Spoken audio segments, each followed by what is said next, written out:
بسم اللہ الرحمن الرحیم۔ السلام علیکم، welcome to my YouTube channel novel reader صاحب۔ میں ہوں آیت فاطمہ۔ کیسے ہیں آپ سب لوگ؟ جی تو جناب، رمضان کیسا گزر رہا ہے؟ ابھی تو پہلے روزے ہیں، آج دوسرا روزہ ہے ماشاءاللہ سے۔ تو بتائیے آپ لوگوں کی روٹین کیا ہے، عبادت کا کیا طریقہ کار ہے، کس طرح ٹائم نکالتے ہیں؟ اور اپنی عبادات میں مجھے ضرور یاد رکھا کریں، مجھے اور میری فیملی کو دعاؤں میں ضرور یاد رکھیں۔ آج ہم جو ناول پڑھ رہے ہیں بہت ہی خوبصورت اسٹوڈنٹ ٹیچر بیسڈ یہ ناول ہے، ایج ڈفرینس بیسڈ ہے، بہت خوبصورت ناول ہے، بڑی پیاری سی لو سٹوری ہے اور ایمرجنسی نکاح بیسڈ ہے یہ بیسیکلی۔ تو چلیے سٹارٹ کرتے ہیں، بہت ہی پیاری سٹوری ہے یہ۔ ہاں، آپ کو میں یہ بتا دوں کہ یہ میں نے چوز کیا ہے ماہنامہ ہنا سے، مارچ 2020 کے شمارے سے۔ یہ دیکھیں، یہ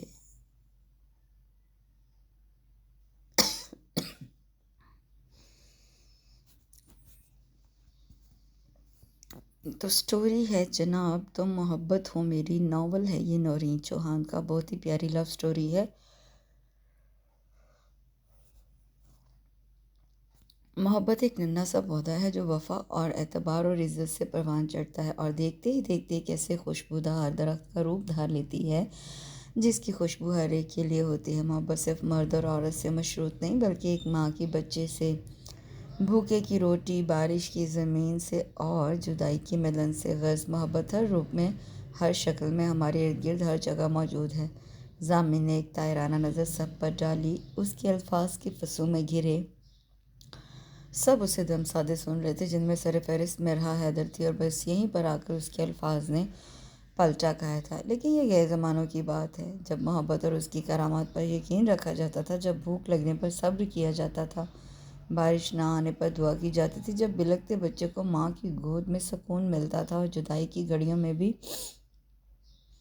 وصال۔ ہاں، گستاخی معاف، لیکن یہ وہ دور نہیں ہے جہاں محبت کو ابدی سمجھا جاتا تھا۔ آج کل محبت یوز اینڈ تھرو، یعنی استعمال کرو اور پھینک دو سے زیادہ اہمیت نہیں رکھتی۔ کوئی پاگل ہی ہوگا جو محبت کی خاطر اپنا گھر بار چھوڑے اور جوگ لیے صحراؤں کی خاک چھاننے کے لیے نکل کھڑا ہو۔ بھلا آج کے دور میں محبتوں کی کوئی کمی تھوڑی ہے؟ ایک سے ایک بڑھ کر ایک حسین چہرہ آپ کے قدموں میں رلنے کے لیے تیار کھڑا ہوتا ہے، تو تمہارے نزدیک محبت صرف ایک کھلونا ہے، جب چاہا کھیل لیا اور جب چاہا جی بھر گیا تو پھینک دیا۔ مرحا کو ضامن کی باتوں سے شدید دکھ پہنچا، یقیناً ضامن دھیرے سے مسکرایا۔ آپ کو کیا لگتا ہے اگر مسز مجنوں کے دور میں نائٹ کلب ہوتے تو وہ صحراؤں کی خاک چھانتا؟ نہیں مس مرحا حیدر، وہ اپنا غم غلط کرنے کے لیے نائٹ کلب جاتا اور کسی حسینہ کی زلفوں کا اسیر ہو کر لیلا کو بھول بھال جاتا۔ یہ دنیا ایسی ہی ہے، یہاں کوئی کسی کے لیے جھونک نہیں لیتا۔ ضامن کا مقصد صرف مرحا کو تپانا تھا، اور حسب عادت وہ تپ بھی گئی تھی۔ محبت کو کھلونا صرف تم جیسے لوگ کہہ سکتے ہیں، جس کے نزدیک زندگی ایک تھرل سے زیادہ کچھ نہیں، جو تعلیمی اداروں میں اپنے باپ کے پیسوں سے عیاشی کرنے آتے ہیں، جن کا مقصد صرف مار کٹائی ہو۔ محبت جیسے فلسفے کی اہمیت کیا جانیں؟ آپ تو دل پر لے گئی ہیں، ورنہ میں نے تو اپنے خیالات بیان کیے تھے۔ وہ مرحا کے تپے تپے تاثرات سے ہنس اٹھا تھا، مزے سے بولا، جبکہ مرحا اسے نظر انداز کی اپنی چیزیں سمیٹنے لگی، کیونکہ پیریڈ آف ہو چکا تھا۔ اب باپ ذرا بھی اپنا خیال نہیں رکھتے۔ میں سوپ بنا کر گئی تھی، مگر ذرا جو آپ نے چکھا ہو، اگر نہیں پینا تھا تو مجھے بتا دیتے، میں کچھ اور آپ کے لیے بنا جاتی۔ وہ نے روٹھے پن سے کہتی انہیں سوپ پلانے لگی۔ دل نہیں کیا بٹو، بعض کام نہ چاہتے ہوئے بھی کرنا پڑتے ہیں، وہ انہیں سمجھاتی بولی۔ ہاں، جیسے تو انہیں اپنے دل کو مار کے فیض علم سے شادی کا فیصلہ کیا۔ کاش بٹو میں اپاہج نہ ہوا ہوتا تو میری بیٹی کو ان مشکلات کا سامنا نہ کرنا پڑتا۔ حیدر علی نے افسردگی سے کہتے سوپ کا پیالہ سامنے سے ہٹایا۔ میں خوش ہوں ابا، اور ویسے بھی ہر انسان مکمل نہیں ہوتا، کچھ نہ کچھ خامیاں تو سب میں ہوتی ہیں، اس لیے سمجھوتا ضروری ہو جاتا ہے۔ سمجھوتے کے ساری زندگی نہیں کاٹی جاتی۔ محبت زندگی کا لازمی جز ہے، جس کے بغیر زندگی بنجر زمین سی ہوتی ہے، جہاں نہ کوئی فصل اگتی ہے نہ ہی ہریالی آتی ہے۔ حیدر علی کا بس نہ چلتا تھا، ورنہ وہ کب کا فیض جیسے ناصور کو اپنی بیٹی کی زندگی سے نکال پھینکتے۔ جب ضروریات زندگی آپ کا راستہ روک کے کھڑی ہو تو محبت اتنی ضروری نہیں رہتی۔ اس کے لہجے میں تلخی اتر آئی تھی۔ اور ویسے بھی محبت ہمیں دیتی کیا ہے جو ایک وقت کی روٹی نہ دے پائے، جو مشکل وقت میں سہارا یا ڈھال نہ بن پائے۔ وہ محبت بھی بنجر زمین کی مانند ہی ہوتی ہے۔ ایک پودے کو بھی ہرا بھرا رکھنے کے لیے کھاد پانی کی ضرورت ہوتی ہے۔ تم تو پھر عورت ہو جس کا ضمیر محبت کی مٹی سے گوندا گیا ہے۔ عورت محبت کے بغیر سوکھی لکڑی کی مانند ہوتی ہے، ذرا سی ضرب سے چٹک جاتی ہے۔ عورت کو خاص مرد کے لیے پیدا کیا گیا ہے، اور مرد کی محبت تو عورت کے لیے صبح کی اذان جیسی مقدس اور پاک ہوتی ہے۔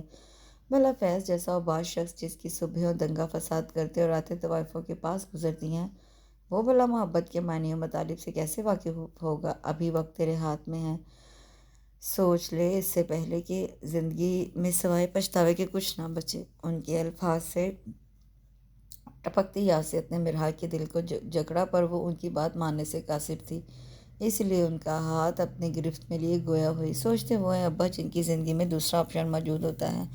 ہم جیسے جو دوسروں کے احسانوں کے بوجھ تلے دبے ہوں، ان کی سوچوں تک پر بھی دوسرے قابض ہوتے ہیں۔ اور ویسے بھی آج کے دور میں محبت سے وقت گزاری کی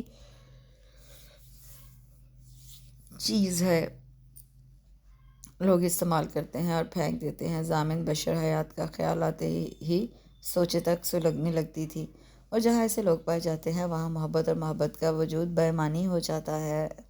پر بٹوا بہت باتیں ہو گئی، اب آپ دوا لیں اور آرام کریں، وہ انہیں ٹوکتے ہوئے بولی۔ حیدر علی نے خاموشی سے دوا کھا لی، مگر التجا یا نظریں اب بھی مرحا پر جمی تھی، وہ انہیں نظر انداز کرتے باہر آ گئی۔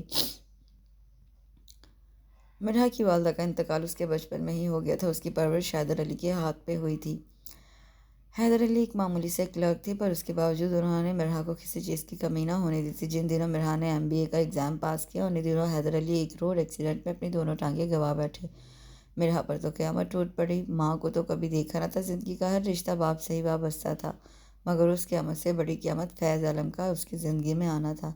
ایکسیڈنٹ ہونے پر فیض عالم ہی انہیں ہسپتال لے کر گیا تھا، پھر اسی نے اسپتال اور اس کے بعد کے اخراجات اٹھائے تھے۔ یوں وہ قرضوں کے بوجھ میں دبا کر مرحا کی زندگی کا مالک بن بیٹھا تھا۔ چونکہ حیدر علی کو خود سہارے کی ضرورت تھی تو وہ کیسے مرحا کا سہارا بن پاتے، لیکن گاہے بگاہے وہ اسے انکار پر اکساتے رہتے تھے، اور مرحا ہر دفعہ پہلو تہی سے کام لیتی تھی۔ وہ چاہ کر بھی اس شادی سے انکار نہیں کر سکتی تھی۔ فیض عالم جیسے اوباش سے کوئی بعید نہ تھا، وہ مرحا جیسی تنہا لڑکی کے ساتھ کچھ بھی کر سکتا تھا۔ اگر وہ خود باعزت طریقے سے مرحا سے شادی کر رہا تھا تو اسے کیا پڑی تھی اپنی زندگی میں مشکلات پیدا کرتی، جبکہ وہ حیدر علی کے ساتھ رہ کر ان کی دیکھ بھال بھی کر سکتی تھی۔ اور رہا دل تو زندگی نے اتنی مہلت ہی نہ دی کہ اس کے بارے میں کچھ سوچا جائے۔ کیا شریف گھرانے کے لڑکے اس وقت گھر آتے ہیں؟ حارب کی برتھ ڈے پارٹی تھی جہاں سب فرینڈز سے خوب ہلا گلا کیا تھا۔ ذاکر اور الماس تو اب بھی انہیں آنے نہیں دے رہے تھے، مگر وہ معذرت کرتا اٹھ آیا تھا۔ جلدی جلدی کرتے بھی رات کے 2:30 بج گئے تھے، اور آتے ہی پہلا ٹاکرا بشر حیات سے ہوا تھا جو اسی کے انتظار میں اب تک جاگ رہے تھے۔ آپ کو کس نے کہا ڈیڈ میں شریف لڑکا ہوں؟ میں تو ایک نمبر کا اوباش، لفنگ اور بد کردار، جسے نہ اپنی ویلیوز پتہ ہے اور نہ ہی اپنے اس شاہانہ خاندان کی عزت کا خیال۔ وہ وہی الفاظ دہراتے بولا جو اکثر اسے بشر حیات سے سننے کو ملتے تھے۔ آپ کو شاید غلط فہمی ہوئی ہے یا آپ کسی اور سے مخاطب ہیں؟ ارد گرد نظریں دوڑائیں، پر میرے علاوہ یہاں کوئی اور نظر نہیں آ رہا۔ آپ ایسا کریں، کسی اچھے سے سائیکیٹرسٹ سے اپنا معاملہ معائنہ کروائیں۔ کہیں آپ کو شٹ اپ! بشر حیات اپنا ضبط کھو کر دھاڑے، جبکہ ضامن نے فٹ سے اپنی انگلی ہونٹوں پر رکھی اور تابعداری سے سر اس بات میں ہلایا۔ اپنی زبان کو لگام دینا سیکھو، ایک تو گھر لیٹ آتے ہو، اوپر سے بکواس الگ۔ ان کی دھاڑ سن کر ساریہ دوڑی چلی آئیں۔ کہہ دو اپنے بیٹے سے ساریہ، یہ میرا گھر ہے، اسے سرائے سمجھنے کی بھول ہرگز نہ کرے۔ ایک تو رات رات پر غائب رہتا ہے اور مجھے ہی علاج کا مشورہ دیتا ہے۔ اگر میرے گھر میں رہنا ہے تو میرے حکم پر چلنا ہوگا، ورنہ اپنا بندوبست بھی اپنے آوارہ دوستوں کے ساتھ کر لے۔ وہ ایک غصیلی نظر ضامن پر ڈال کر تن فن کرتے سیڑھیاں چڑھ گئے، جبکہ ضامن نے اپنا رکا ہوا سانس بحال کیا۔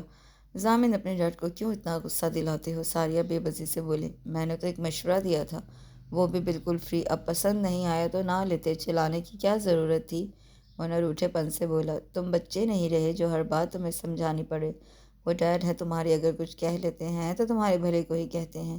ساریہ خفا ہوئی۔ یہی بات تو میں آپ کو سمجھانا چاہتا ہوں، میں اب بڑا ہو گیا ہوں، اپنا برا بھلا سب سمجھ سکتا ہوں، مجھے بچوں کی طرح ڈانٹنا اور ٹریٹ کرنا چھوڑ دیں۔ وہ ہنوز کا فتح: ہاں جانتے ہیں تم کتنے بڑے ہو چکے ہو، تم شاید کچھ ماہ پہلے والا واقعہ بھول گئے ہو۔ تمہارے ڈیڈ نے پرنسپل کے سامنے جتنی سبکی اٹھانی تھی وہ شاید کبھی بھی فراموش کر سکیں، اور اب اگر تم پر وہ روک ٹوک کرتے ہیں یا خفا ہوتے ہیں تو وہ اپنے اس رویے کے لیے حق بجانب ہیں۔ ساریہ نے اسے لتاڑ کر رکھ دیا: کچھ نہیں بھولا مام، واقعہ بھی اور اس کی اصل جڑ کو بھی۔ ذہن کی اسکرین پر ایک چہرہ روشن ہوا: تم ہماری اکلوتی اولاد ہو، اگر تم ہی یوں بے راہ روی کا شکار ہو گئے تو ہمارے پاس کیا بچے گا؟ تمہارے بعد تو ہمارے پاس کھونے کے لیے بھی کچھ نہیں۔ ساریہ کے لہجے میں کرب سمٹ آیا تھا جس نے ضامن کو تڑپا کر رکھ دیا تھا۔ اچھا آپ روئیں نہیں، آئندہ سے وعدہ، نہ کبھی گھر لیٹ آؤں گا، نہ ہی کوئی ایسا کام کروں گا جس سے آپ دونوں کو سبکی اٹھانی پڑے۔ آپ کو پتہ ہے مجھے یہ آپ کے آنسو بالکل اچھے نہیں لگتے، خاص طور پر خوبصورت عورتوں کی آنکھوں میں، وہ شرارت سے کہتا، ان کی آنکھیں صاف کرنے لگا، جبکہ ساریہ نے اس کے کاندھے پر دھپ رسید کی۔ شریر کہیں کا، اور ٹیرس پر کھڑے بشر حیات نے ایک مطمئن سانس فضا کی سپرد کی۔ وہ جانتے تھے ضامن جیسے اتھرے گھوڑے کو کوئی نکیل ڈال سکتا ہے تو وہ ساریہ بشر حیات کے علاوہ اور کوئی نہیں تھا۔ یونی کے ایگزامز نیکسٹ منتھ سٹارٹ تھے، ایسے میں ہر کوئی کتابوں میں سر دیے بیٹھا نظر آتا تھا۔ چونکہ فائنل ایگزام تھے تو اسٹوڈنٹ کی افراتفری کا عالم ہی نرالا ہوتا تھا، مگر ایسے میں واحد ضامن بشر حیات کا گروپ تھا جو اپنی پرانی روش سے ایک انچ پیچھے نہ ہٹتا تھا۔ اب بھی وہ سبھی پلے گراؤنڈ میں ہاہاکار مچائے ہوئے تھے۔ وہاں سے گزرتی مرحا حیدر نے تعجب سے انہیں دیکھا۔ بلو شرٹ ٹراؤزر میں باسکٹ بال کھیلتا وہ گول کرنے میں مصروف تھا۔ ضامن کی نظر مرحا پر پڑی تو ایک مسکان اس کے سمت اچھلی۔ وہ اس پر لعنت بھیجتی کلاس روم کی سمت بڑھی، کیونکہ اس کا پیریڈ سٹارٹ ہونے والا تھا۔ جو ہی وہ کلاس روم سے باہر نکلی بری طرح سے کسی سے ٹکرا گئی۔ اس سے پہلے کہ گرتے، ضامن نے کمر کے گرد بازو حمائل کر کے اسے سنبھالا دیا۔ مرحا کو آپ ٹکرا کے معذرت نہ کریں، پھول لگنے سے کچھ نہیں ہوتا۔ مرحا کو لب کھولتا دیکھ کر اس نے بڑی ترنگ میں شعر پڑھا۔ خفت سے یکبارگی مرحا کا چہرہ سرخ پڑا اور اسے خود سے پرے دھکیلا: تم شاید ہوش میں نہیں ہو، ورنہ تمہیں اتنا سینس تو ہوتا ہے کہ اپنے پروفیسر سے بات کس طرح کرتے ہیں۔ انور، میری نظر کو یہ کس کی نظر لگی؟ گوبھی کا پھول مجھ کو لگے ہے گلاب کا۔ مرحا کے نخوت سے کہنے پر ضامن نے کانوں کو ہاتھ لگاتے پھر سے شعر پڑھا: میں ابھی جا کے ڈین آفس میں تمہاری شکایت کرتی ہوں، تمہیں تو ڈین ہی پوچھیں گے۔ مرحا نے ڈین آفس کی سمت قدم بڑھائے، مگر ضامن کے الفاظ نے اس کے قدموں کو جکڑ لیا: آپ یہ غلطی ایک بار پہلے بھی کر چکی ہیں، اور بدلے میں ڈین کی بے بھاؤ کی بھی آپ کو ہی سننی پڑی تھی۔ تم نہیں۔ وہ چہرے پر کمینی مسکان سجائے مرحا کو پہلے سے بھی زیادہ کمینہ لگا: اور کسی خوش فہمی میں نہ رہیے گا کہ ایک دفعہ آپ مجھے سزا دلوا چکی ہیں تو یہ سلسلہ بار بار چلتا رہے گا، کیونکہ آپ کی طرف ابھی پہلا ہی ادھار ہے۔ مزید قرض چڑھا کر کیوں اتنا مقروض ہوتی ہیں؟ تم جیسے ہی لوگوں کے لیے کہا گیا ہے، با ادب با نصیب اور بے ادب بے نصیب۔ جواباً وہ بھی تنفر سے گویا ہوئی: اچھا ایسا بھی ہوتا ہے؟ کان کھجایا: پر وہ کیا ہے نا مس مرحا، میرا ان لوگوں میں شمار نہیں ہوتا، کیونکہ میرے لیے بے ادب بھی با ادب کے زمرے میں شمار ہوتا ہے، اور شاید آپ نے میرا ٹریک ریکارڈ چیک نہیں کیا۔ دنیا کی ہر کامیابی ضامن بشر حیات کے لیے ہی ہے۔ چہرے پر وہی مسکان جس سے مرحا کو شدید چڑ تھی۔ محبت پر ہوئے مباحثے کے بعد آج پھر سے وہ دونوں آمنے سامنے تھے، اور ان کا آمنا سامنا تو اسی دن ہو گیا تھا جب مرحا نے نیا یونی کو جوائن کیا تھا۔ ہوا کچھ یوں کہ ضامن کا اکنامکس کے ریاض سے کسی بات پر جھگڑا ہو گیا تھا، غلطی جس کی بھی تھی، پر ضامن نے اسے اتنا مارا کہ بیچارہ شدید زخمی ہو کر ہاسپٹل جا پہنچا۔ ڈین آفس میں ضامن کے خلاف گواہی دینے کے لیے کوئی نہ گیا، تب سب کی بے حسی پر کھڑتی ہوئی وہ خود ڈین آفس پہنچی اور سارے واقعے سے ڈین کو آگاہ کیا، جس کے نتیجے میں ضامن کو 1 مہینے کے لیے یونی سے بے دخل کر دیا گیا۔ بات یہیں پر ختم نہ ہوئی، کیونکہ گھر جانے پر بشر حیات نے اس کی وہ کلاس لی کہ کچھ نہ پوچھے۔ 1 مہینے کے لیے ضامن کو دی گئی ہر سہولت چھین لی گئی۔ وہ یونی سے تو بے دخل ہوا، ساتھ ہی ہر عیاشی بھی چھین گئی۔ اوپر سے اتنے کول ڈیڈ کا اتنا روڈ بیہیویئر۔ اب سارا غصہ مرحا حیدر پر نہ نکلتا تو کس پر نکلتا؟ یونی واپس آتے ہی اس نے نت نئے طریقوں سے مرحا کو پریشان کرنا شروع کر دیا۔ تنگ آ کر مرحا نے پھر سے ڈین آفس میں اس کی شکایت کر دی۔ وہ مسرور سی ڈین آفس سے آئی تھی، مگر کچھ دیر بعد اسے ڈین آفس میں طلب کر لیا گیا۔ مس مرحا، آپ کو یہاں پر آپ کے شاندار اکیڈمک ریکارڈ کی بنا پر اپائنٹ کیا گیا ہے۔ اب اگر کسی چیز کا آپ کو علم نہیں تو اسٹوڈنٹ پر چلانے کی بجائے آپ لائبریری میں جایا کریں، وہاں آپ کے سبجیکٹ کے لحاظ سے آپ کو ہر ممکن مواد میسر ہوگا۔ آئندہ مجھے آپ کی کوئی شکایت نہ ملے، ورنہ نتائج کی ذمہ دار اب خود ہوں گی۔ وہ مرے مرے قدموں سے ڈین آفس سے باہر آئی تھی۔ سامنے کھڑے ضامن کو دیکھ کر وہ سارا معاملہ ایک پل سمجھ گئی تھی، جو چہرے پر مسکان سجائے جتاتی نظروں سے اسے دیکھ رہا تھا۔ تنفر کی شدید لہر کو وہ سینے میں دبائے وہاں سے گزر گئی، پر ضامن بشر حیات ہر جگہ اس کی راہ کھٹی کرنے کے لیے موجود ہوتا تھا۔ اب بھی وہ کچھ کہے بغیر گزر گئی، جبکہ ضامن اپنی جیت پر مسرور ہوا تھا۔ میرے خیال میں یہ والا لہنگا زیادہ سوٹ کرے گا تم پر، ایسا کرتا ہوں اسے ہی پیک کروا لیتا ہوں۔ وہ دہکتے سرخ روسی جوڑے کو لیے کاؤنٹر کی سمت بڑھ گیا، جبکہ پیچھے وہ کڑتی رہ گئی۔ وہ فیض عالم کے ساتھ شادی کی شاپنگ کرنے آئی تھی۔ فیض عالم کوئی بھی چیز خریدتے وقت اس کی صلاح ضرور لیتا، مگر خریدتا وہی جو اسے پسند ہوتا۔ میرا بے بسی سے اسے چیزیں خریدتا دیکھتی پر کہتی خوش نہ۔ جب زندگی ایک ناپسندیدہ شخص کے ساتھ گزارنی تھی تو چیزوں سے کیا فرق پڑتا تھا؟ کاش یا اللہ میرا بھی کوئی بھائی ہوتا تو میں دیکھتی کیسے یہ شخص منمانی کرتا، وہ ہر مشکل میں میرے آگے ڈھال بن جاتا۔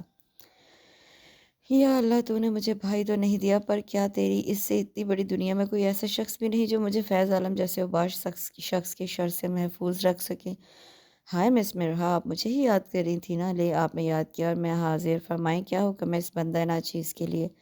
وہ جو آنکھیں بند کی اپنے رب سے فریاد کر رہی تھی۔ ضامن بشر حیات کی مداخلت پر تب کر رہ گئی اور اس کی بیہودہ بکواس سن کر کن اکھیوں سے فیض عالم کو دیکھا، جو کاؤنٹر پر کھڑا بل بنوا رہا تھا۔ کیا ہوا، آپ کو خوشی نہیں ہوئی مجھے یہاں دیکھ کر؟ حالانکہ یونی ختم ہونے کے بعد ہم پہلی بار مل رہے ہیں، قسم سے مس مرحا میں نے آپ کو بہت مس کیا۔ وہ اس کے چہرے پر ناگواری بھام گیا تھا، مگر ڈٹائی کا عملی مظاہرہ کرتے وہ اپنے ہی ہانکے جا رہا تھا۔ یہ دیکھے بغیر کہ پیچھے کھڑے فیض عالم کو دیکھ کر کس طرح مرحا کا رنگ ایک پل میں اڑا تھا۔ آپ کو یہ سب مذاق لگ رہا ہوگا، پر سیریسلی آپ کے ساتھ گزارا گولڈن ٹائم میں چاہ کر بھی فراموش نہیں کر سکتا۔ آخر ہم ایک دوسرے کے بہت قریب جو تھے۔ مرحا کا دل چاہا سائڈ پر پڑی کینچی اٹھا کر اس کی پھر پھر چلتی زبان کاٹ ڈالے۔ تم جانتی ہو اسے، اور کون سے ساتھ اور کون سے تعلق کی بات کر رہا ہے یہ؟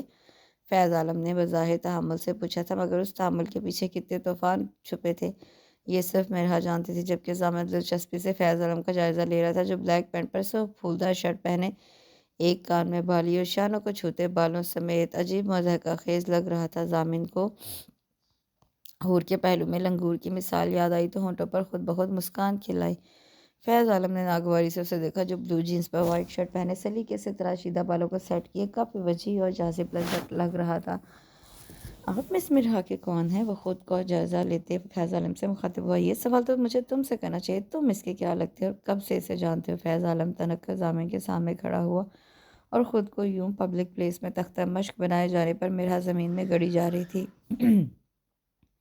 آپ کو بتایا نہیں مس مرحا نے؟ حالانکہ اپنے جانی دشمن کے الفاظ منہ میں ہی رہ گئے، کیونکہ فیض عالم نے شدت سے مرحا کی کلائی دبوچ کر سامنے کیا تھا۔ تو یہ گل کھلاتی رہی تو ہے تو پروفیسری کے نام پہ؟ میں بھی کہوں، جب میں سارا خرچ اٹھا رہا تھا تجھے ایک دم سے نوکری کی کیا سوجھی؟ یہ عاشقیں لڑانے گئی تھی نا تم؟ اس کی گرفت ناقابل برداشت حد تک تھی، مرحا کی کلائی پر سخت ہوئی تھی، لب سے ایک کراہ نکلی، پر پرواہ کسے تھی؟ آپ پلیز ایک دفعہ میری بات تو سن لے، یہ جھوٹ کیا ہے؟ چٹاخ! مرحا نے بے یقینی سے گال پر ہاتھ رکھ کر اسے دیکھا، جبکہ ضامن اپنی جگہ فریز ہوا۔ تو گھر چل بدذات، تجھے میں بتاؤں گا فیض عالم سے دھوکے کی کیا سزا ملتی ہے۔ وہ اسے گھسیٹتے ہوئے وہاں سے لے جا چکا تھا۔ کچھ پل ساکت رہنے کے بعد ضامن نے کندھے جھکائے اپنی ادھوری شاپنگ مکمل کرنے چل دیا۔ ہیلو مام اینڈ ڈیڈ، کیسے ہیں آپ دونوں؟ وہ چائے کی نوٹ ڈھیلی کرتا ساریہ کے پاس ہی صوفے پر ڈھیر ہو گیا۔ تھک گیا میرا بیٹا، آپ نے ابھی سے میرے بیٹے پر اتنا بوجھ ڈال دیا۔ دیکھیے کیسی شکل نکل آئی۔ وہ اس کی پیشانی پر بوسہ دیتی محبت سے گویا ہوئی، جبکہ اس کے شکوے پر بشر حیات نے تڑپ کر ان کے لال کو دیکھا، جس نے ہفتہ بھر پہلے ہی آفس جوائن کیا تھا۔ بیگم، ہم بھی کسی کے لال ہیں اور آج سے نہیں، پچھلے 27 سالوں سے بزنس کا بوجھ اپنے کندھوں پر لادے ہوئے ہیں۔ ہمارے لیے تو کبھی ایسی فکر نہ دکھائی آپ نے۔ اب اگر بیٹا ہمارا کچھ بوجھ بانٹ رہا ہے تو ہو گئی اس کی ناز برداریاں اٹھانا شروع۔ لک کی بات ہے ڈیڈ، آپ کے پاس میری مام جیسی ماں جو نہیں تھی۔ اس نے ساری حقیقت بازو حمال کیا۔ جواباً ساریہ نے اس کے ہاتھ کا بوسہ لیا۔ زامن نے ایک جتاتی نظر باپ پر ڈالی۔ وہ ہوں کہہ کے ٹیلی ویژن کی سمت متوجہ ہو گئے۔ جب سے زامن نے بزنس جوائن کیا تھا، بشر حیات اور اس کے تعلقات بحال ہو گئے تھے۔ وہ پھر سے اس کے کول ڈیڈ بن گئے تھے۔ اوکے ماما، آپ کھانا لگوائیں، میں چینج کر کے آتا ہوں۔ کوٹ بازو پر ڈالے وہ سیڑھیاں چڑھنے لگا، مگر ٹیلی ویژن پر بریکنگ نیوز نے اس کے قدموں کو جکڑ لیا۔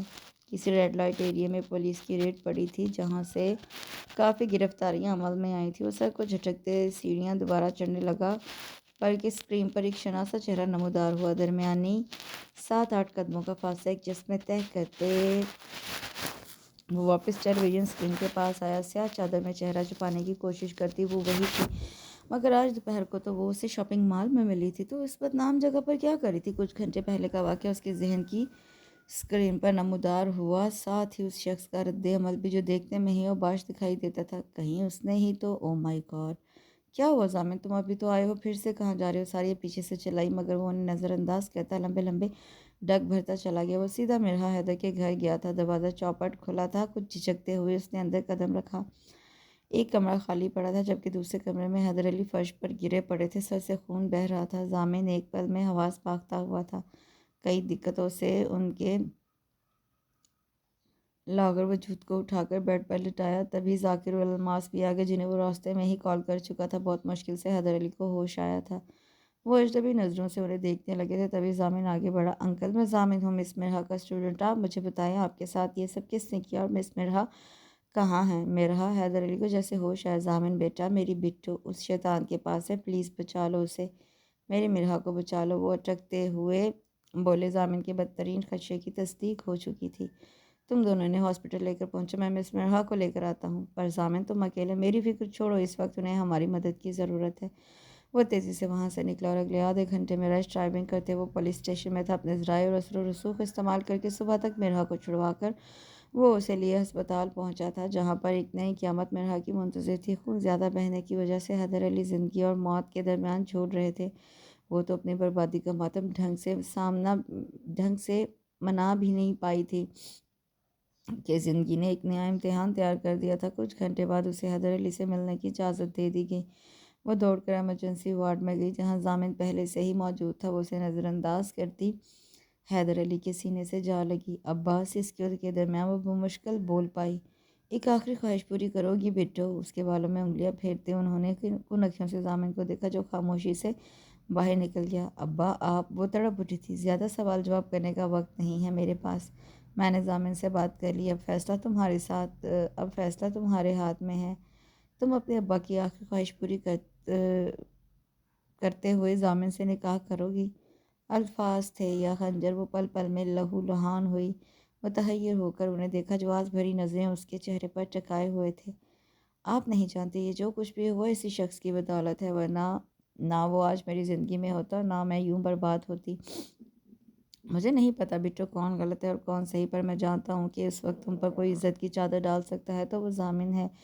انکار مت کرنا بیٹو، ورنہ میرا دل پھٹ جائے گا۔ اسے منہ کھولتا دیکھ کر وہ تیزی سے بولے تھے۔ مرحا نے بے بسی سے سر جھکا دیا تھا۔ اگلے کچھ لمحوں میں وہ مرحا حیدر سے مرحا زامن بن چکی تھی۔ حیدر علی بھی شاید اسی پل کے منتظر تھے، تبھی چپ چاپ ہمیشہ کے لیے آنکھیں موند گئے۔ بلکتی مرحا کو لے کر وہ حیدر علی کی ڈیڈ باڈی کے ساتھ گھر آیا تھا۔ تدفین کے سارے انتظامات میں ذاکر اور الماس پیش رہے تھے۔ مام کو تمام صورتحال سے وہ پہلے ہی آگاہ کر چکا تھا، سوائے نے کہا کہ پرسہ دینے والی خواتین چلی گئیں تو وہ گھر پر دونوں اکیلے رہ گئے، جہاں وقفے وقفے سے اس کی سسکیاں سکوت میں درار ڈال رہی تھی۔ کچھ دیر بے حس بنے رہنے کے بعد وہ اٹھ کر اس کے پاس آ گیا۔ مرحا؟ زامن نے اس کے کندھے پر ہاتھ رکھا۔ کچھ پل آنکھوں میں اجنبیت لیے وہ اسے دیکھتی رہی، اور دوسرے ہی پل کاندھے پر ہاتھ رکھا، جھٹکتے زامن پر پھول پڑی تھپڑوں اور مکوں کی بارش کر دی۔ وہ چپ چاپ اس کا اشتعال سہتا رہا۔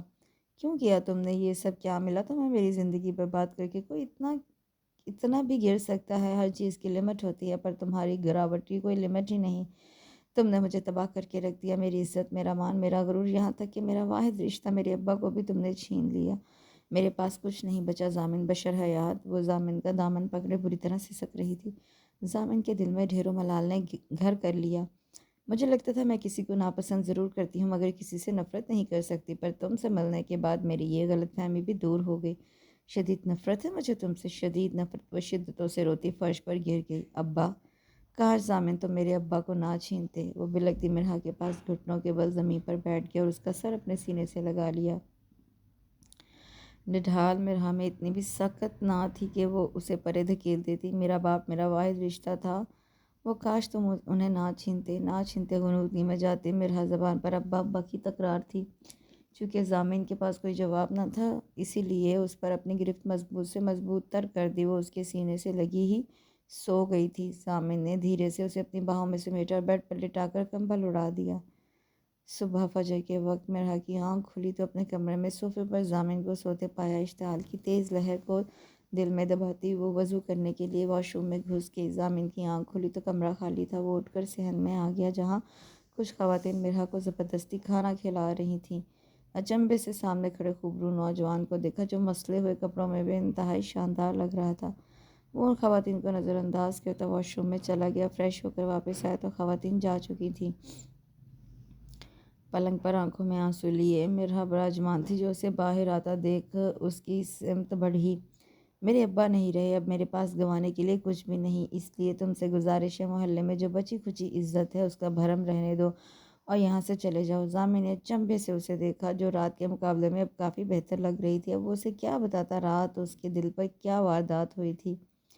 تم شاید بھول رہی ہو تو میں بتاتا چلوں، تمہارے ابا مرنے سے پہلے ہمارا نکاح پڑھوا کر گئے ہیں، اس لیے اب ان کے بعد تم میری ذمہ داری ہو۔ اور ضامن بشر حیات کبھی بھی اپنی ذمہ داریوں سے منہ نہیں موڑتا۔ وہ تحمل سے گویا ہوا تھا۔ جو کچھ بھی تم نے یا میں نے کیا وہ ہماری مجبوری تھی۔ چونکہ ابا اس دنیا میں نہیں رہے تو مجبوری بھی ختم۔ یہ طے ہے مجھے تمہارے ساتھ نہیں رہنا، اس لیے بہتر ہوگا تم مجھے طلاق دے دو۔ جواباً وہ بھی ٹھنڈے ٹھار لہجے میں گویا ہوئی، لیکن میں ایسا ہرگز نہیں کر سکتا کیونکہ میں رشتے بنانے پر یقین رکھتا ہوں، نہ کہ توڑنے پر۔ اسی لیے بہتر یہی ہے کہ تم اپنا سامان پیک کرو اور حیات پیلس میں چلو۔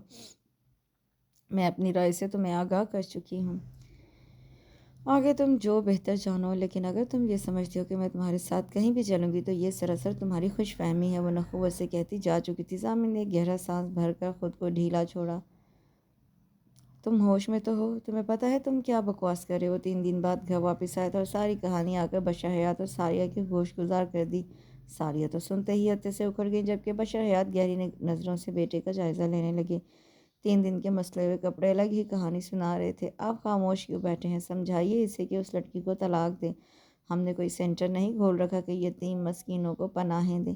اگر مدد کرنی تھی تو اس کے اور بھی طریقے تھے۔ یوں خود کو پیش کر دینا سراسر حماقت ہے، اور تم اتنے بڑے کب سے ہو گئے کہ اپنے فیصلے خود کرنے لگو؟ ساری کو تو یقین ہی نہیں آتا تھا ان کی ہر بات ماننے والا بیٹا کیسے ان کی مرضی کے خلاف شادی کر سکتا تھا۔ سمجھائیں اپنے بیٹے کو، آج ہی جا کر سارا معاملہ کلیئر کرے اور میں اپنے سرکل میں کوئی اچھی سی لڑکی دیکھ کر اس کی شادی کرواتی ہوں۔ وہ دونوں کو اپنے فیصلے سے آگاہ کرتی لاؤنج سے چلی گئیں۔ پیچھے ضامن ان کے رد عمل کو سوچتا رہ گیا۔ بھلا اسے کیا امید تھی کہ ماما اس کی خواہش رد کر سکتی ہیں؟ آپ کو بھی لگتا ہے کہ میں نے غلطی خود پر جمی؟ بشر حیات کی نظروں سے خائف ہوتے وہ نروٹھے پن سے بولا، نہیں۔ جواب خلاف توقع تھا۔ ضامن کا منہ حیرت سے واہ ہوا، کیونکہ میں جانتا ہوں یہ معاملہ ہمدردی کا نہیں بلکہ دل کا ہے۔ حیرت کی زیادتی سے ضامن کا منہ کھلا رہ گیا۔ محبت کرتے ہو نا اس سے؟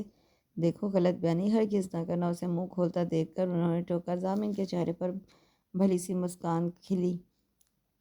اگر معاملہ میرے بیٹے کے دل کا ہے تو پھر ساریہ کو تو منانا پڑے گا، پر یہ اتنا آسان نہیں ہے۔ ایک آئیڈیا ہے، اگر تم عمل کرو تو میں آپ کی ہر بات پر، ہر آئیڈیا پر عمل کرنے کو تیار ہوں، بشرطے ماں مرحا کو اپنا لیں۔ ٹھیک ہے، پھر تم مطمئن ہو جاؤ اور مرحا کو یہاں لانے کی تیاری کرو۔ باپ کی بات پر وہ مسکرا دیا۔ چند ثانیے اسے گھورنے کے بعد وہ دروازے سے ہٹ گئی تھی، جبکہ وہ ہینڈ کیری گھسیٹتا ہوا اس کے پیچھے اندر داخل ہوا۔ جب میں تمہیں اپنے فیصلے سے آگاہ کر چکی ہوں تو اس سب کا کیا مطلب؟ اشارہ سامان کی سمت تھا۔ اور میں بھی تمہیں اپنے فیصلے سے آگاہ کر چکا ہوں۔ اب اگر تم میرے ساتھ میرے گھر میں نہیں رہ سکتی تو کیا ہوا؟ میں تو تمہارے ساتھ تمہارے گھر میں رہ سکتا ہوں، وہ لاپرواہی سے کہتا صحن میں بچھے پلنگ پر لیٹ گیا۔ تو تم یہاں رہو گے اور تمہارے گھر والے وہ کیسے اس سب کے لیے راضی ہوں گے؟ راضی کہاں ہوئے یار، ڈیڈ نے مجھے گھر سے نکال دیا، اب ظاہر ہے میں اور کہاں جاتا، مجھے تو یہیں آنا تھا۔ سو ڈیئر، آج سے میں تمہارا اور تم میری۔ ہتھیلی پر گال ٹکائے وہ محویت سے اسے دیکھ رہا تھا جو گلابی سوٹ میں روئی روئی سی سیدھا دل میں اتر رہی تھی۔ حیرت ہے، یہ اتنی خوبصورت ہے، مجھے پہلے کیوں نہ محسوس ہوا؟ تمہارا دماغ خراب ہے کیا؟ جب میں کہہ چکی ہوں مجھے تمہارے ساتھ نہیں رہنا تو اس بیوقوفی کا مطلب تم ابھی کے ابھی اپنے گھر جا رہے ہو۔ ہینڈ کیری گھسیٹ کر اس کے سامنے پٹک دی۔ دماغ ہی تو چل گیا ہے تمہارے پیار میں، ورنہ اپنی پرستش زندگی چھوڑ کر تمہارے ساتھ 2 کمروں کے گھر میں رہنے آتا۔ وہ ٹھنڈی سانس کھینچ کر بولا، میں نے دعوت نہیں دی تھی، اسے ٹس سے مس نہ ہوتا دیکھو ورنہ قوت سے کہتی واک آؤٹ کر گئی۔ جانتا ہوں، پر اس دل کا کیا کروں جو مجھے دغا دے کر تمہارے ساتھ کا تمنا ہی ہے۔ تکیہ باہوں میں بھیج کر آنکھیں بند کر لیں۔ آج صبح سے ہی کالے بادل آسمان پر چھائے ہوئے تھے۔ آتی سردیوں کے دن تھے، اس لیے موسم ہلکی سی خنکی لیے ہوئے تھا۔ وہ شاور لے کر بال تولیے میں لپیٹ کر صحن میں نکل آئی، تبھی دروازے پر دستک ہوئی۔ وہ سمجھی ضامن ہوگا، اس لیے بنا دیکھے وہ دروازہ کھول کر واپس آ گئی۔ گھر کا راشن ختم تھا، ضامن قریبی مارکیٹ تک لینے گیا تھا۔ میرا اس کی مدد نہیں لینا چاہتی تھی، پر ضامن نے یہ کہہ کر راضی کر لیا کہ میں تمہارے گھر میں رہ رہا ہوں، اس لیے کرایہ سمجھ لو۔ کیونکہ شادی کے چکر میں وہ جاب پہلے ہی چھوڑ چکی تھی، اب بھلا وہ گزر بسر کیسے کرتی؟ یوں نہ چاہتے ہوئے بھی وہ ضامن کی مدد لینے کو تیار تھی۔ کیا حال ہے جانے من؟ آواز تھی یا دھماکہ؟ وہ شل سی ساکت اپنی جگہ کھڑی رہ گئی، جبکہ ذہن ماضی میں سفر کر رہا تھا جہاں اسے بے دردی سے حیدر علی کے قدموں میں پھینکا گیا تھا۔ حیدر علی بے بسی سے قدموں میں گری مرحا کو دیکھ رہے تھے۔ دل تڑپ اٹھا تھا، اسے باہوں میں بھرنے کی خواہش دل میں ابھری، پر معذوری نے انہیں ہلنے کے قابل کہاں چھوڑا تھا۔ پوچھ اپنی بیٹی سے یہ پڑھانے لگی تھی یا گل چھڑے اڑانے؟ تیرے کہنے پر اجازت دی تھی میں نے اسے۔ تو اپاہج ہو سکتا ہے پر میں نہیں ایسی سزا دوں گا۔ اسے کس کی ساتھ پشتے یاد رکھیں کہ بالوں سے پکڑ کر اسے مقابل کھڑا کیا۔ بڑا شوق ہے نا تجھے رنگ برنگ مردوں کا؟ اب دیکھ تیرے ساتھ کیا کرتا ہوں، تجھے ایسی جگہ پھینکوں گا جہاں ہر روز تجھے ایک نیا مرد ملے گا۔ بہت آگ ہے نا تیرے اندر، ساری ختم نہ کر دی تو میرا نام بھی فیض عالم نہیں۔ فیض چھوڑ میری بیٹی کو، خدا کے خوف سے ڈر۔ حیدر علی مرحا کی تکلیف پر تڑپ اٹھے۔ چھوڑ دوں گا، پر وہاں جہاں اس جیسی بے حیا عورتیں رہتی ہیں۔ آخری دفعہ دیکھ لے اپنی بیٹی کو، کیونکہ آج کے بعد یہ خود کو بھی پہچاننے سے قاصر رہے گی۔ فیض عالم پھنکارا تھا۔ حیدر علی نے تڑپ کر مرحا کی کرائی کو دبوچا، پر فیض جیسے وحشی کے سامنے ان کا ناتواں وجود کہاں ٹک سکتا تھا۔ ان کا سر سائڈ ٹیبل سے ٹکرایا۔ ابا! مرحا چلائی تھی۔ حیدر علی نے ہاتھ پاؤں چلائے، مگر غنودگی میں جاتے ذہن نے ان کے حواس چھین لیے۔ وہ روتی چلاتی ہوئی مرحا کو لیے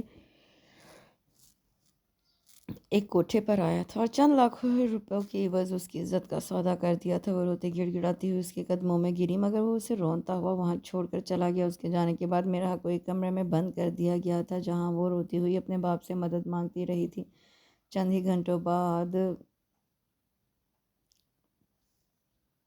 باہر سے ایک عجب شور سنائی دیا، ساتھ ہی بھاگتے دوڑتے قدموں کی آوازیں۔ دروازہ کھلا اور پولیس کی کانسٹیبل اس کے سامنے آ کھڑی ہوئی۔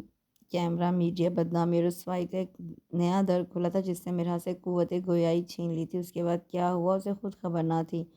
ہوش تو تب آیا جب ضامن اسے لیے ہاسپٹل پہنچا تھا۔ تمہیں کیا لگا تھا فیض عالم سے پیچھا چھڑانا اتنا آسان ہے؟ یہ تو تیری قسمت اچھی تھی جو تو بچ نکلنے میں کامیاب ہو گئی، پر آج تجھے میرے عتاب سے کون بچائے گا؟ وہ قدم قدم اس کی سمت بڑھ رہا تھا جس میں اتنی بھی سکت نہ تھی کہ خود کا بچاؤ کرتی ہوئی بھاگ کھڑی ہو۔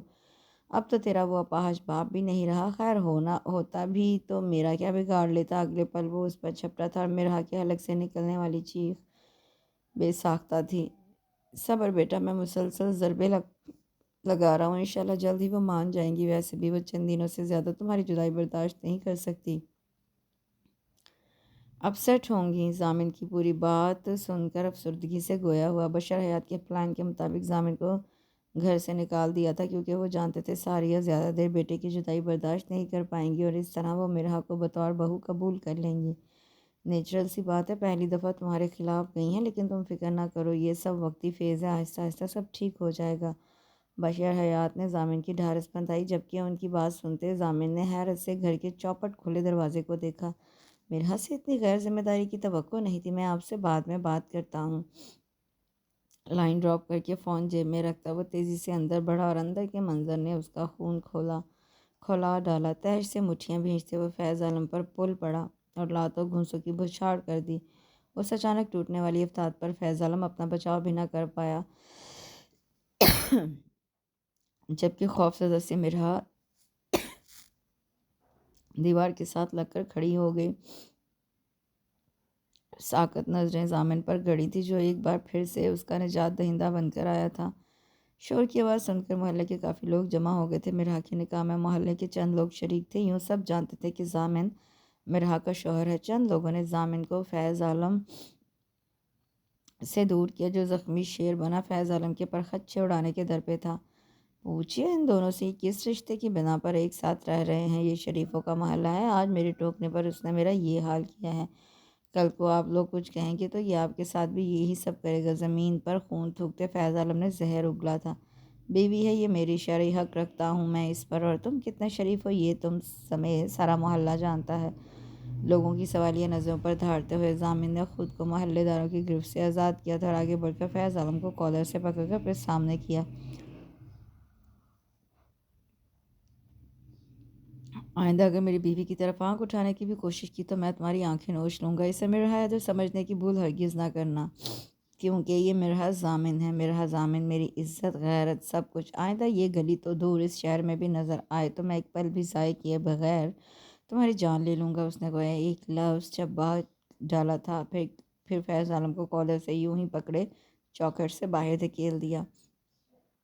اب دفع ہو جاؤ یہاں سے اور اپنی منحوس شکل سمیت اس شہر سے نکل جاؤ۔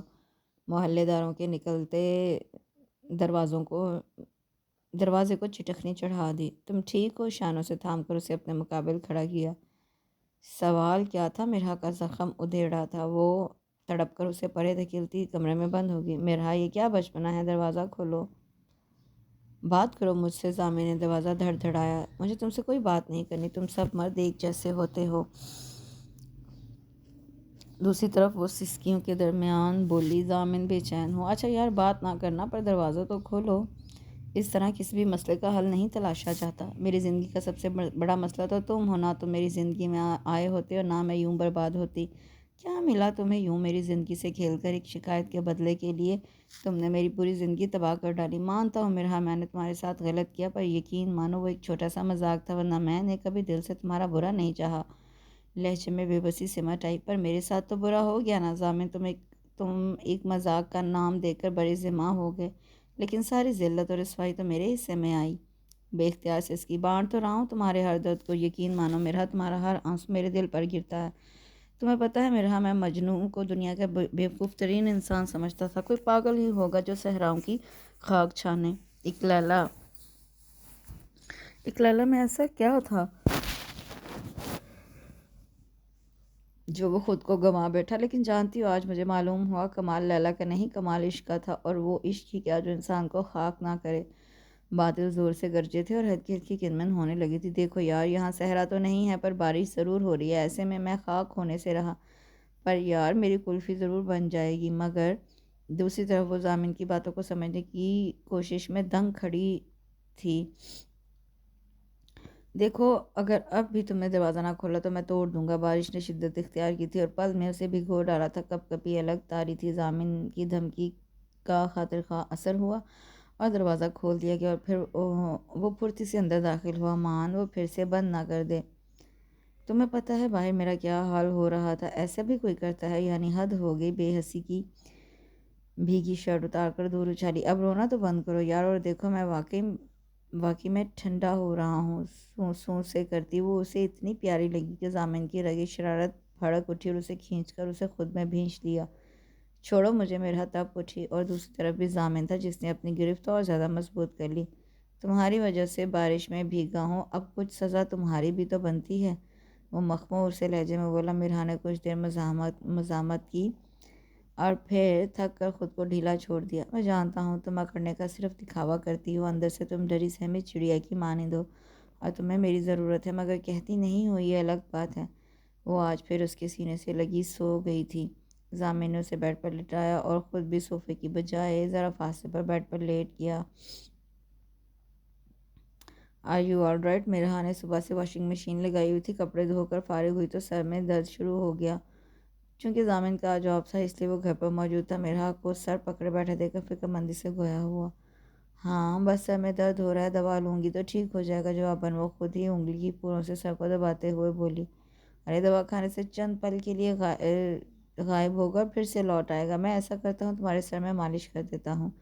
لیکن مرحا تعامل کا شکار ہوئی۔ لیکن چھوڑو، مجھے بتاؤ تیل کہاں رکھا ہے؟ مرحا کے بتانے پر وہ چند لمحوں میں تیل سمیت واپس آیا۔ پر تم کیسے؟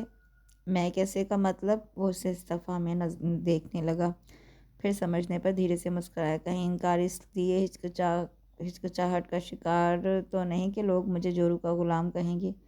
وہ شریر ہوا۔ اگر سمجھے تو کہہ دینا تم میری پروفیسر تھی اور عمر میں بھی مجھ سے 2 سال بڑی ہو۔ اب میں تمہاری ذرا سی خدمت نہ کروں تو بے ادب کہلاؤں گا۔ گزرے دنوں کی ایک میٹھی یاد نے مسکراہٹ کو گہرا کیا، جبکہ مرحا آنکھیں بند کیے خاموش بیٹھی تھی۔ بالوں میں گردش کرتی انگلیوں نے ایک سکون پہنچایا تھا جس کے سبب اس پر غنودگی طاری ہونے لگی تھی۔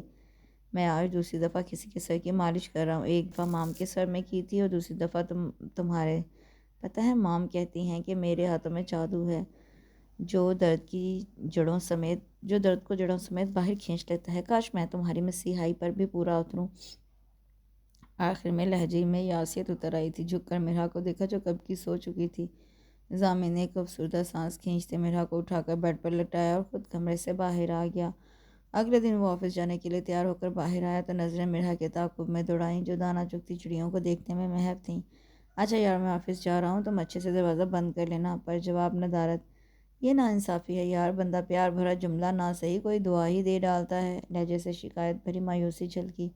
میری دعا سے کیا تم محفوظ رہو گے؟ وہ چڑیوں پر نظریں جمائے بولی۔ ہو سکتا ہے میرے سر پر کوئی بلا ہو اور وہ تمہاری دعا سے ٹل جائے۔ وہ پرجوش ہوا مگر اس بار وہ خاموش رہی۔ اچھا چلو، دعا نہ صحیح کوئی بد دعا ہی دے ڈالو۔ مایوس ہونا ضامن نے سیکھا ہی نہ تھا۔ میں تمہیں بد دعا کیوں دوں گی؟ وہ حیران سی نقص سے تیار ضامن کو دیکھنے لگی جس کی وجاہت ہمیشہ کی طرح قابل رشک تھی۔ کیونکہ میں نے تمہاری زندگی برباد کی ہے۔ وہ میرا نصیب تھا اور نصیب اور قسمت سے کون لڑ سکتا ہے؟ یعنی میں ہر جرم سے بری الذمہ ہوا۔ وہ ششدر ہوا۔ میں نے کہا نا وہ میرا نصیب تھا، اس میں تمہاری کیا غلطی؟ اور مرحا کے سادہ سے جملوں نے ضامن کے اندر شگوفے کھلا ڈالے۔ وہ چند پل متحیر سا اسے دیکھنے لگا اور اگلے پل اس کی پیشانی پر لب رکھ دیے وہ اس کی جسارت پر دنگ رہ گئی۔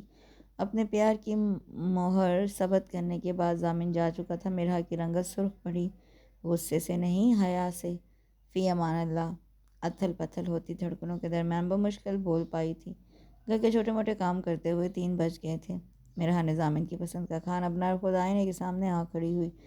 آج بڑے دنوں بعد وہ خود کو دیکھ رہی تھی۔ تیار تو وہ پہلے بھی نہ ہوتی تھی، پر ابا کے گزر جانے کے بعد تو وہ مکمل طور پر خود سے لاپرواہ ہو گئی تھی۔ لیکن آج دل بننے سنورنے کو چاہ رہا تھا۔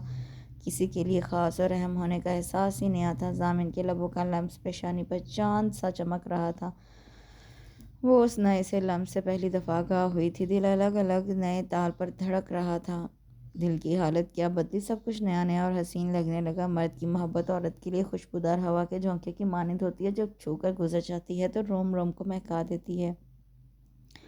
اب یہ عورت پر منحصر ہے، چاہے تو خود کو مہکا لے یا پھر دامن سمیٹ کر گزر جائے۔ اور مرحا نے خود کو اس جھونکے سے ہمیشہ ہمیشہ کے لیے مہکنے کا فیصلہ کیا تھا۔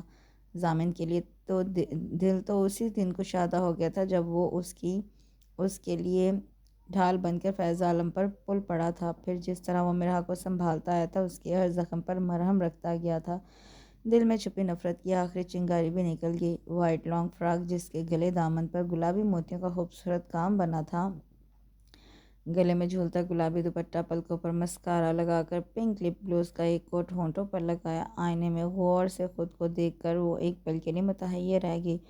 خوبصورت تو وہ پہلے ہی تھی، پر اس پر ذرا سی تیاری نے ایسا نکھار بخشا کہ آئینے سے نظر چراتی ابا کے کمرے میں آ گئی۔ آپ ٹھیک کہتے تھے ابا، اگر مجھ پر کوئی عزت کی چادر ڈال سکتا ہے تو وہ صرف ضامن ہے۔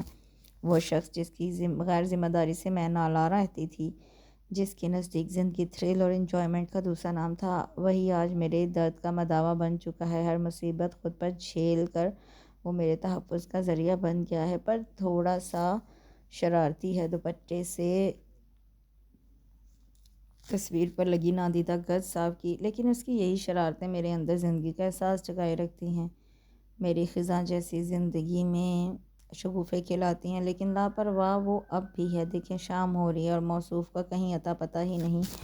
ایک نظر گھڑی کو دیکھا، پتہ بھی ہے میں گھر میں اکیلی ہوں، لیکن نہیں، موصوف کو تو اپنی منمانی کرنے کی عادت پڑی ہے۔ نروٹھے پن سے کہتے سر چھٹکا، مگر دوسرے ہی پل گال سترنگی ہوئے، پلکوں میں لرزش اتر آئی۔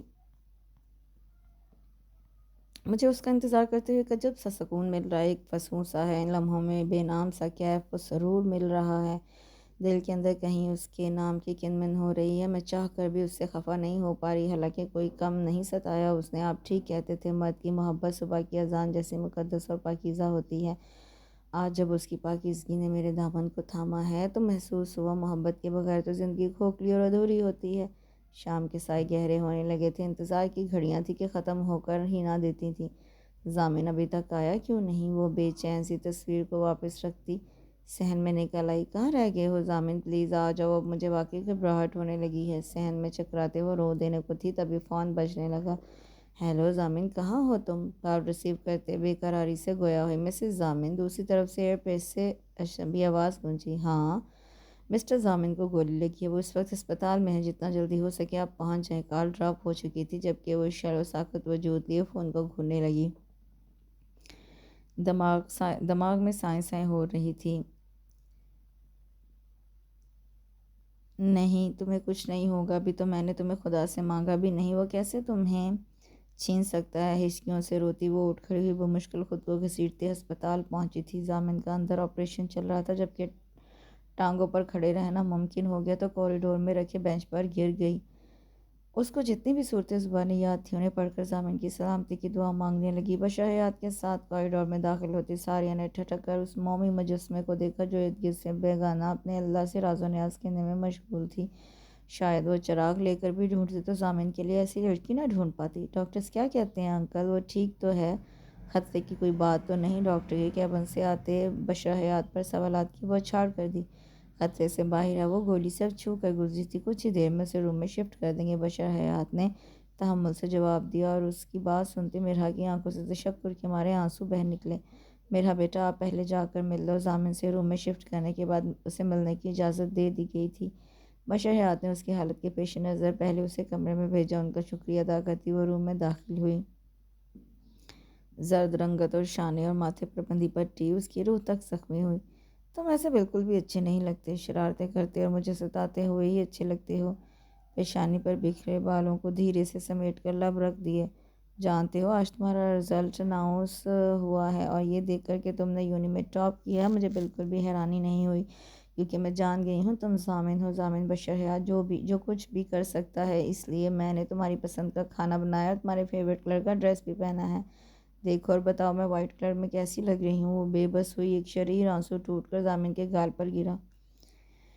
پلیز آنکھیں کھولو ضامن۔ رونے میں اور شدت آئی۔ مجھ میں پیوست ہو تم یوں کہ زمانے والے میری مٹی سے میرے بعد نکالیں گے تمہیں۔ تم تھے اور پچھلے 10 منٹ سے تم ہوش میں تھے اور پچھلے 10 منٹ سے ناٹک کر رہے تھے۔ ضامن کے شعر پڑھنے پر مرحا بھڑکی۔ آف کورس، دھیرے سے مسکرایا۔ اگر اب بھی سوتا رہتا تو اتنے خوبصورت انکشاف سے محروم رہ جاتا۔ بات کے آخر میں کن اکھیوں سے اسے دیکھا۔ تم ایک نہایت بدتمیز قسم کے فضول انسان ہو۔ جذبات میں بہہ کر وہ خود کو اشکار کر بیٹھی تھی۔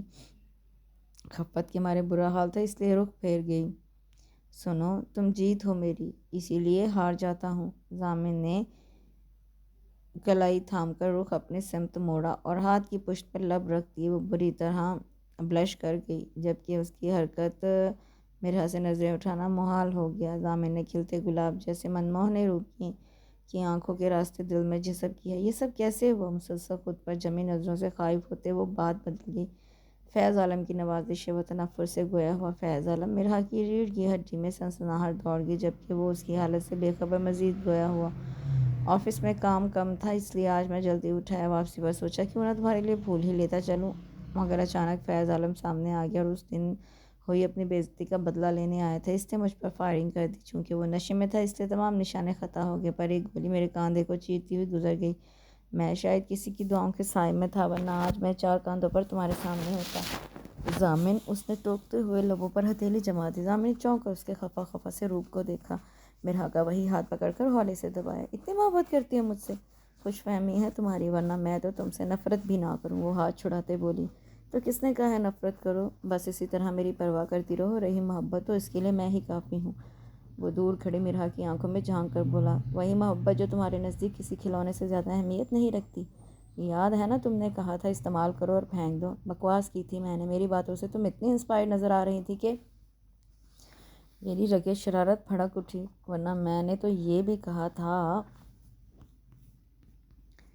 کہ محبت کے پیچھے کون بیوقوف جوگ لیتا پھرے، مگر دیکھو میں بھی انہی بیوقوفوں میں شامل ہو گیا، تمہاری خاطر اپنے گھر بار لائف سٹائل تک کو چھوڑ دیا۔ ضامن نے تفصیل سے اس کی غلط فہمی دور کی۔ اور وہ جو تم کلاس روم میں اور باہر مجھے تنگ کرتے تھے؟ مرحا نے لگے ہاتھوں ایک اور شکوہ کر ڈالا۔ وہ یار تم غصہ کرتی اتنی حسین لگتی تھی کہ میرا دل بار بار تمہیں تنگ کرنے کو کرتا تھا۔ کوئی غصے میں اس قدر بھی پیارا لگ سکتا ہے؟ اب اس میں میرا کیا قصور؟ تمہاری اینگری لک کی اتنی عادت ہو گئی تھی کہ اگر کبھی تم ہنسی تو پرائی لگتی تھی۔ یعنی تم جان بوجھ کر مجھے تنگ کرتے تھے؟ آنکھیں سکیڑ کر ضامن کو بغور گھورا۔ یار ضامن سے وہ اسٹوڈنٹ لائف تھی، تب کیا صحیح ہے کیا غلط کوئی پرواہ نہیں تھی، لیکن وہ سب یونیورسٹی کے ساتھ ہی ختم ہو گیا۔ آئندہ میرے باپ کی بھی توبہ جو تمہیں تنگ کیا یا ستاؤں۔ محاورتاً نہیں حقیقتاً کان پکڑے، مگر دوسرے ہی پل لبوں سے کراہ نکلی،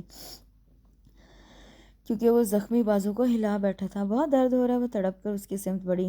ضامن نے اشارے سے اس بات میں سر ہلا دیا۔ مرحا نے جھجکتے ہوئے اس کے زخم پر اپنے لب رکھ دیے۔ یہاں بھی پیشانی پر انگلی رکھی۔ مرحا نے پیشانی پر لب رکھ دیے اور یہاں بھی ضامن نے ہونٹوں پر انگلی رکھی، اور وہ اس کی شرارت کو سمجھتی مرحا نے بازو پر ایک چپت رسید کی۔ بہت اچھا ہوا تمہارے ساتھ، جو تم مجھے اتنا تنگ کرتے ہو یہ اسی کی سزا ہے۔ اچھا، اور اس کا کیا جو تم نے مجھے تنگ کیا؟